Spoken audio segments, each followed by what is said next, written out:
Hi అండి, నేను మీ విజయ. ఈరోజు నేను పెసర పునుకులు, గుడ్లు, బెండకాయ పులుసు పెడుతున్నానండి. ఉల్లిపాయలు, పచ్చిమిర్చి. ప్రాసెస్కి వెళ్ళిపోదాము.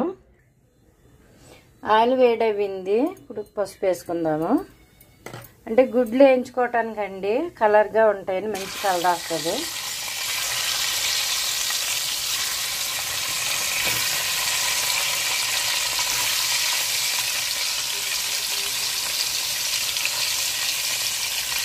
ఈ ఎర్రగా వేగిపోవాలి గుడ్లు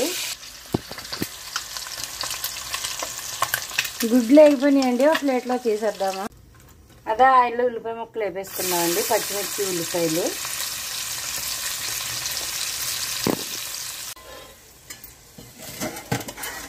ఉల్లిపాయలు వేగిపోయినాయండి. ఇప్పుడు బెండకాయలు వేసేసుకుందాము. అంటే నేను కొంచెం పెద్ద ముక్కలే కొడుతున్నాను, బాగుంటాయని. ఇది కూడా కొంచెం వేగాలి.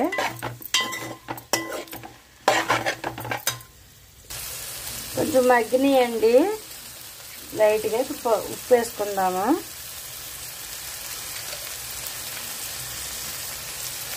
కారం, పసుపు ఎక్కర్లేదు ఇప్పుడు. ఇంకా పసుపు వేసుకున్నాం కదా మనం గుడ్లు వేపుల్లోని. కారం సరిపడా కారం.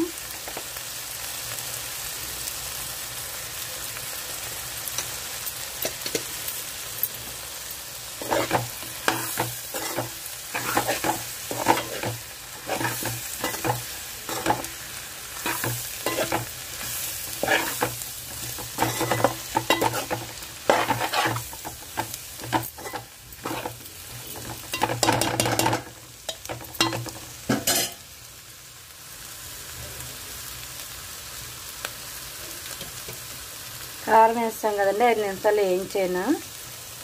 ఇప్పుడు పులుసు తీసి పెట్టాను.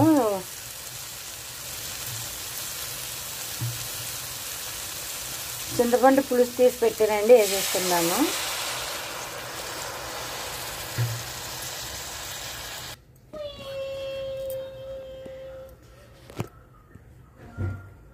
పులుసు వేస్తానండి. కొంచెం వాటర్ కూడా వేసాను, ఎందుకంటే పునుకులు వేస్తున్నాం కదా, అలా పీల్చేస్తుంది. గుడ్లు వేసేసుకుందాము.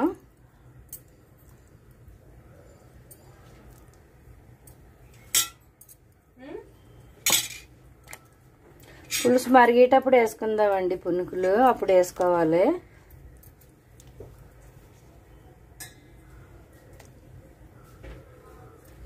మరగాలి.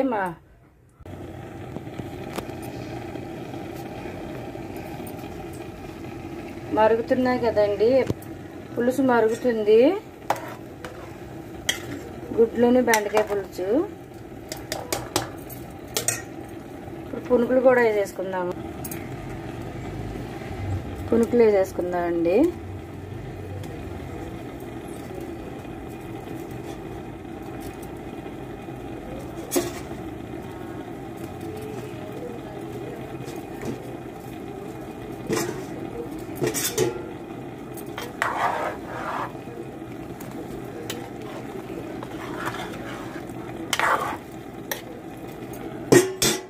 దగ్గరికి మరగాలి. పులుసు మరుగుతుంది. ఇప్పుడు జీలకర్ర పొడి వేసుకుందాము.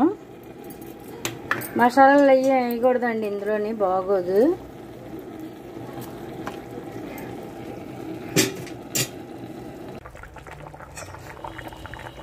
అయిపోవచ్చిందండి పులుసు. గుడ్లు, బెండకాయ పునుకులు పులుసు అండి, పెసర పునుకులు పులుసు రెడీ అయిపోయింది. ఇప్పుడు స్టవ్ ఆఫ్ చేద్దాము. చక్కగా అయిపోయింది.